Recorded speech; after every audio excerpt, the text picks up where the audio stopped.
Question पढ़िए। Question कह रहा है एक चींटी 3 मीटर चलती है और फिर 4 मीटर ऊंचे एक वृक्ष पर चढ़ती है।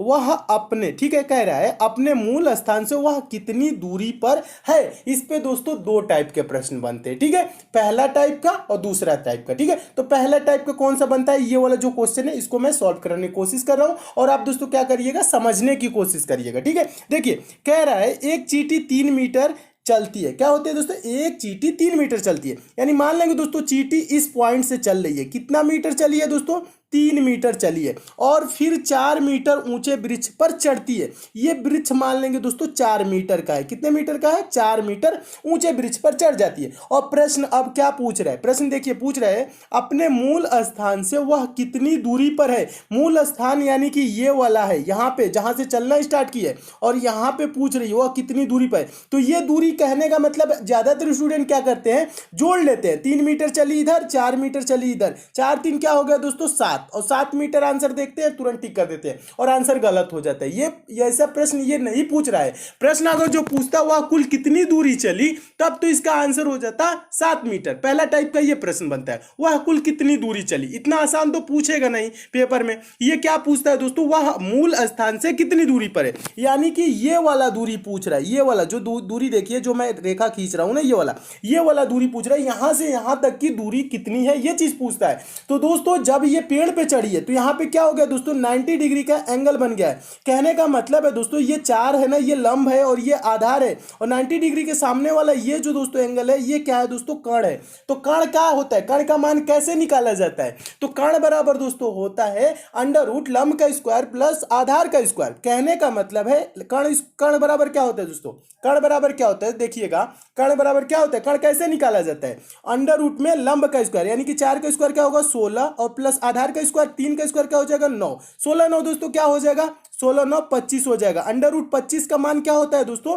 25 का मान होता है 5। तो ये दूरी क्या हो जाएगी दोस्तों, 5 मीटर हो जाएगी। समझने की कोशिश कीजिएगा, ये दूरी क्या हो जाएगी दोस्तों, 5 मीटर हो जाएगी। और 5 मीटर किस ऑप्शन में दिया है, ऑप्शन नंबर पहले में दिया है। तो आपका ऑप्शन नंबर पहले क्या हो जाएगा, सही हो जाएगा। तो मैं उम्मीद करता हूं दोस्तों आप इस प्रश्न को अच्छे से समझ गए होंगे। एक बार और समझाने की कोशिश कर रहा हूं, समझिएगा। इसके लिए पेन उठाने की भी जरूरत नहीं होती है। कैसे सॉल्व किया जाता है, 3 मीटर चली है, फिर 4 मीटर ऊंचे वृक्ष पर चढ़ गई है और ये दूरी पूछ रहा है 3, ये 4। तो क्या करेंगे दोस्तों, 4 का स्क्वायर क्या होता है 16, 3 का स्क्वायर क्या होता है दोस्तों 9, 16 9 क्या होगा दोस्तों 25। इसको अंडर रूट में रख लेंगे। ठीक है, अंडर रूट 25 का वैल्यू क्या होता है दोस्तों 5। ठीक है, तो ये कर्ण इस ऐसे आ जाएगा, ये 5, यानी कि ये दूरी जो होगी दोस्तों यहां से यहां तक की ये 5 मीटर होगी। यानी कि चींटी दोस्तों मूल स्थान से वो कितनी दूरी पे है, तो 5 मीटर की दूरी पे है। और 5 मीटर ऑप्शन नंबर ए में दिया, तो आपका ऑप्शन नंबर ए दोस्तों क्या हो जाएगा, सही हो जाएगा। और इस टाइप के दोस्तों हमेशा प्रश्न पूछे जाते हैं। तो मैं उम्मीद करता हूं दोस्तों इस प्रश्न को आप बहुत ही अच्छे तरीके से समझ गए होंगे।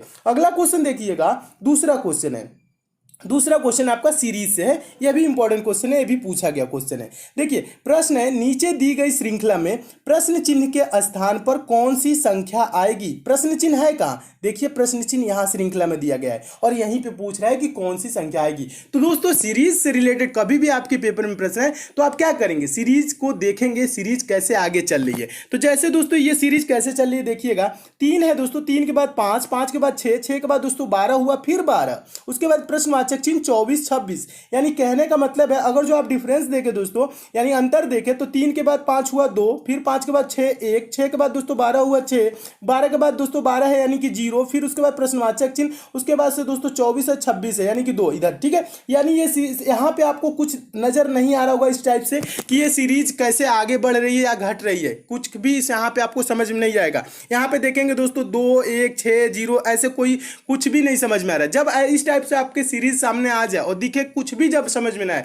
तब क्या किया जाता है दोस्तों, देखिएगा तब किया जाता है हम एक एक संख्या को छोड़ के सीरीज को सॉल्व करते हैं। कहने का मतलब है 3 के बाद दोस्तों हम 5 छोड़ देंगे 6, ठीक है, 6 के बाद दोस्तों 12 छोड़ देंगे, ये वाला 12 लेंगे, फिर 12 के बाद दोस्तों ये प्रश्नवाचक चिन्ह छोड़ के 24। ठीक है, यानी कहने का मतलब है देखिए क्या हुआ, 3 दूना के 6, 6 दूना के 12, 12 दूना के 24, यानी क्या हो रहा है मल्टीप्लाई 2 हो रहा है, यानी कि 2 गुना हो रहा है।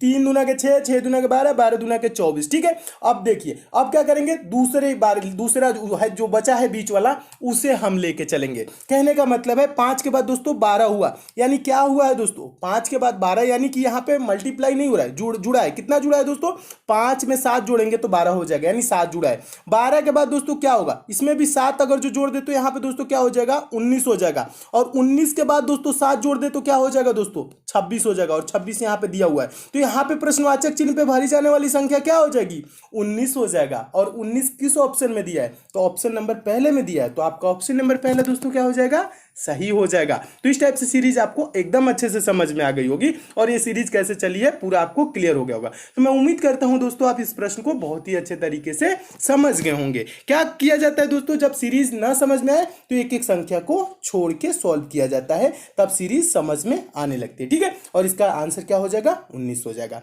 नेक्स्ट क्वेश्चन देखिएगा, तीसरा क्वेश्चन। और दोस्तों मैं आपको बता दूं, प्रश्न सॉल्व करने से पहले क्या किया करिए, वीडियो को पॉज कर दिया करिए, अपने आप से भी सॉल्व करने की कोशिश किया करिए। ठीक है, अपने आप से सॉल्व करने की कोशिश करेंगे तो आपके अंदर सोचने समझने की शक्ति विकसित होगी। तो आप पेपर में क्या होगा, आपको हिचकिचाहट नहीं होगी, हेजिटेशन नहीं होगी, आप प्रश्नों को पेपर में भी अच्छे से सॉल्व करने लगेंगे। तो अपने आप से भी सॉल्व करने की कोशिश किया करिए, बुक से भी प्रैक्टिस किया करिए। ठीक है, देखिए तीसरा क्वेश्चन बहुत ही इंपॉर्टेंट है, और आपको प्रश्न दोस्तों अच्छे लग रहे हैं तो वीडियो को अभी लाइक कर दीजिए, और ज्यादा से ज्यादा आप दोस्तों शेयर किया करिए। लाइक शेयर करते हैं तो दोस्तों हमें मोटिवेशन मिलता है कि आपको वीडियो पसंद आ रही है। और किसी टॉपिक में आप विशेष रूप से कमजोर है तो उस टॉपिक का नाम यानी चैप्टर का नाम भी कमेंट कर देंगे, तो भी चैप्टर में बहुत जल्द कंप्लीट करा दूंगा। ठीक है, देखिए तीसरा क्वेश्चन है, नीचे दी गई प्रश्न का सही वेन आरेख बताएं। वेन डायग्राम बनाना है, किसका, घोड़ा बंदर बाघ। ठीक है दोस्तों, वेन डायग्राम से रिलेटेड आपके पेपर में कभी भी प्रश्न आएगा तो आपको ये करना क्या होता है, वेन डायग्राम से रिलेटेड जो शब्द दिए जाते हैं यानी जिसके बीच आपको वेन डायग्राम बनाना होता है, जैसे इसमें घोड़ा दिया है, बंदर दिया है, बाघ, इसके बीच दोस्तों हम देखते हैं कि संबंध कैसा है, एक दूसरे के बीच ये एक दूसरे से कैसे संबंधित है, बस ये चीज पता लगा लेंगे तो इसका आंसर भी आप दे लेंगे। ठीक है, तो देखिए घोड़ा क्या होता है दोस्तों, बंदर क्या होता है, बाघ क्या होता है। देखिए, और ज्यादातर स्टूडेंट क्या सोचते हैं, देखिए बड़ा छोटा सोचने लगते हैं, यानी कि घोड़ा बड़ा होता है उसके अंदर क्या कर लेते हैं दोस्तों, बाघ को कर लेते हैं, उसके बाद बंदर कर लेते हैं, ऐसे वेन डायग्राम नहीं, ये आपको बड़ा छोटा नहीं पूछ रहा है, वेन आरेख पूछ रहा है, यानी कि वेन डायग्राम पूछ रहा है, यानी इसके बीच संबंध पूछ रहा है, तो इसका इमेज ऐसे नहीं होगा, ऐसे गलत हो जाएगा। देखिए ये घोड़ा क्या होता है, बंदर क्या होता है, बाघ क्या होता है। घोड़ा दोस्तों एक जानवर होता है, बंदर भी एक जानवर होता है, और बाघ भी क्या होता है दोस्तों, एक जानवर होता है। ठीक है, और ये सब अलग अलग होते हैं, इनमें किसी प्रकार का रिलेशन नहीं होता है, यानी संबंध नहीं होता है। तो एक देखिए सर्कल कैसे बनाएंगे, और इसको सर्कल से प्रदर्शित किया जाता है, तो एक घोड़ा का सर्कल हो जाएगा, फिर एक बंदर का सर्कल हो जाएगा, और एक बाघ का सर्कल हो जाएगा, यानी अलग अलग इसका सर्कल हो जाएगा। ठीक है, तो दोस्तों इस टाइप से अलग अलग सर्कल देखिए किस ऑप्शन में दिया है, तो आपका देखेंगे दोस्तों ऑप्शन नंबर बी देखेंगे, तो ऑप्शन नंबर बी में दिया है अलग अलग सर्कल। ठीक है, तो ऑप्शन नंबर बी क्या हो जाएगा, सही हो जाएगा, यानी इनके बीच कोई संबंध नहीं होता है, ये सब अलग अलग जानवर है। तो इस टाइप का वेन डायग्राम किस टाइप से बनेगा, ऑप्शन नंबर बी की तरह। तो आपका ऑप्शन नंबर बी दोस्तों क्या हो जाएगा, सही हो जाएगा। तो मैं उम्मीद करता हूं दोस्तों आप इस प्रश्न को भी बहुत अच्छे तरीके से समझ गए होंगे, और इस टाइप के भी प्रश्न आपके पेपर में आएगा तो आप अच्छे से सॉल्व कर लेंगे। अगला क्वेश्चन देखिएगा, अगला क्वेश्चन है और ये पेपर में बहुत बार पूछा जा चुका है। देखिए क्वेश्चन देखने में दोस्तों आपको बहुत बड़ा लग रहा होगा, लेकिन सॉल्व करना ये बहुत ही आसान होता है, और ज्यादातर स्टूडेंट क्या करते हैं, क्वेश्चन बड़ा देखते हैं और छोड़ देते हैं। ठीक है, क्वेश्चन बड़ा देख के छोड़ा नहीं जाता, उसको सॉल्व करने की कोशिश किया जाता है, ज्यादा टाइम नहीं दिया जाता है। ठीक है, देखिए इसमें टाइम नहीं लगेगा। प्रश्न को पढ़िएगा, प्रश्न कह रहा है नीचे दी गई श्रृंखला में अगला संख्या क्या होगा, यानी ये श्रृंखला दी गई है दोस्तों, और इसमें पूछ रहा है कि यहाँ प्रश्नवाचक चिन्ह यानी कि यहाँ पे कौन सी संख्या आएगी। तो इसके लिए क्या करेंगे दोस्तों, सीरीज के संख्याओं को ध्यान से देखेंगे, सीरीज कैसे आगे चल रही है। कहने का मतलब इसमें देखिए पहले में क्या दिया है, 58965423 उसके बाद दोस्तों है 89654237, उसके बाद है 896542 उसके बाद दोस्तों है 965423, उसके बाद प्रश्नवाचक चिन्ह। ठीक है, ये दिया है। तो इसमें आप थोड़ा सा अगर दोस्तों थोड़ा सा दिमाग लगाएंगे, ध्यान लगाएंगे, तो क्या होगा दोस्तों, ध्यान से देखेंगे तो आपको दिख जाएगा। ठीक है, क्या दिख जाएगा, यानी ये जो श्रृंखला है, ये जो पहला वाला संख्या है, ठीक है, अगर जो ध्यान से देखो उसके बाद दूसरे वाले में क्या हुआ है, यहाँ पे दोस्तों जो यहाँ पे आपको 5 दिख रहा है ना, ये वाला 5 पहला वाला संख्या इसमें काट दिया है, तो यानी दूसरे में क्या किया है, 5 को नहीं लिखा है, 5 को नहीं लिखा है, 8 से स्टार्ट किया है और यहां तक लिखा है 8 9, देखिए लिखा है ना 8 9 6 5 4 2 3 7, ये लिखा है ना 8 9 6 5 4 2 3 7, ये चीज लिखा हुआ है। ठीक है, अब आगे क्या किया है दोस्तों, आगे देखिएगा, आगे देखिए दोस्तों 8 9 6 लिखा है, 5 4 2 3 तक लिखा है, 7 को नहीं लिखा है। समझ रहे ना ये कर क्या रहे, यानी कि पहले वाले में क्या किया, पहला संख्या हटा दिया, दूसरे वाले में क्या किया, लास्ट वाला हटा दिया, तीसरे वाले में क्या किया दोस्तों, देखिए तीसरे वाले में क्या किया है, आगे देखिएगा, यहाँ पे तीसरे वाले में क्या किया है, यहाँ पे लास्ट वाला ही संख्या को इसको जब हटा दिया है, फिर चौथे वाले में क्या किया, ये चीज देखिएगा, ध्यान से देखिएगा, एक बार और समझाने की कोशिश करो। पहले वाले में पहले में क्या किया, दूसरे वाले में क्या कर दिया दोस्तों, ये वाला पहला 5 को हटा दिया और पूरा लिख दिया। ठीक है, यानी कि यहाँ पे इतना लिख दिया, फिर इसमें क्या किया दोस्तों, 7 को हटा दिया, यानी कि लास्ट वाले को हटा दिया और इतना लिख दिया। उसके बाद दोस्तों चौथे वाले में क्या किया है, चौथे वाले में देखेंगे दोस्तों, ये चौथे वाले में क्या किया है, यानी कि 8 को हटा दिया है, ये वाला 8 को हटा दिया है और पूरा लिख दिया है। और लास्ट वाले में दोस्तों क्या किया है, लास्ट वाले में देखने की कोशिश करेंगे, देखिए अब इसके बाद से क्या करेंगे, यानी कि 8 को हटा दिया है, 9 6 5 4, ये देखिएगा 9 6 5 4 2 3 लिख दिया है। उसके बाद दोस्तों हम लास्ट वाले यानी जहां प्रश्नवाचक चिन्ह यहां पे क्या होगा आपको बताना है। ठीक है, समझने की कोशिश कीजिए, एक बार और समझाता हूं। यहां पे 5 काट दिया है, दूसरे वाले में यहां पे 5 काट के और यहां पे पूरा लिख दिया है। ठीक है, तो इसमें क्या किया दोस्तों, 7 को काट दिया है, पूरा लिख दिया है। फिर क्या किया है दोस्तों, यहां पे दोस्तों 8 को काट के यहां पे लिख दिया। ठीक है, इसमें हम क्या करेंगे दोस्तों, 3 को काट देंगे, जितना बचा वो लिख देंगे। कहने का मतलब है दोस्तों, ये बचा क्या क्या दोस्तों, 9 6 5 4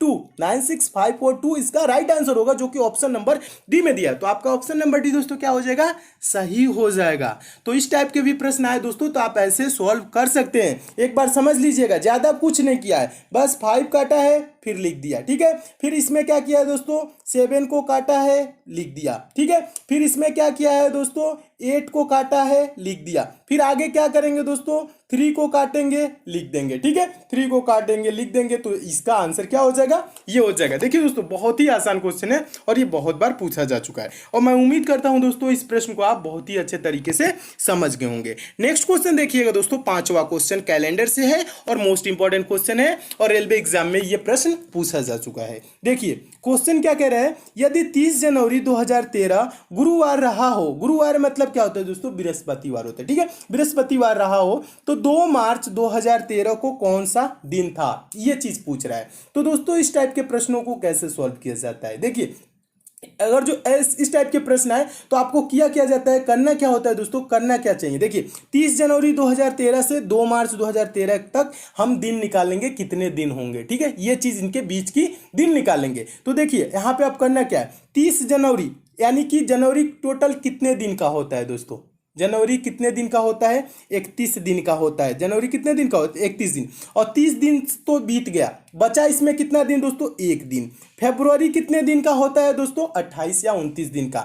लीप ईयर जो होता है दोस्तों उसमें फेब्रुवरी होता है 29 दिन का। और लीप ईयर कैसे निकालते हैं, कैसे पहचानते हैं, तो जो दोस्तों जो वर्ष होता है, जैसे यहाँ 2013 है, अगर जो इसमें पूरा पूरा भाग चला जाएगा तो ये लीप ईयर होगा। इसमें दोस्तों 4 से किससे दोस्तों, 4 से पूरा पूरा भाग चला जाएगा, जिसमें वो क्या होता है, लीप ईयर। जैसे 2012 में पूरा पूरा 4 से भाग चला जाएगा। ठीक है, 2020 है, 2012 2016 2020 ये क्या होगा दोस्तों, ये सब लीप ईयर होते हैं और इसमें 4 से पूरा पूरा भाग चला जाता है। तो इसमें फरवरी माह कितने दिन का होता है, 29 दिन का होता है। लेकिन 2013 क्या है, लीप ईयर नहीं है, तो इसमें फरवरी माह कितने दिन का होगा, 28 दिन का। तो फरवरी में कितना दिन बचा दोस्तों, 28 दिन। और पूछ क्या रहा है दोस्तों, 2 मार्च को, फरवरी के बाद आएगा मार्च, 2 मार्च यानी कि 2 मार्च में 2 दिन। ठीक है, अब इसको जोड़िए, कितना दिन हुआ, 1 28 2 जोड़ेंगे, 1 28 29 29 2 31, कितना दिन हो गया दोस्तों, 31 दिन। अब क्या करेंगे दोस्तों, इसके बीच का दिन कितना आ गया, 31 दिन आ गया। हम 31 को क्या करेंगे दोस्तों, 7 से भाग करेंगे। 7 से क्यों भाग करते हैं, सप्ताह में 7 दिन होते हैं, प्रत्येक सप्ताह के बाद वही दिन रिपीट करने लगता है, इसलिए दोस्तों क्या करते हैं,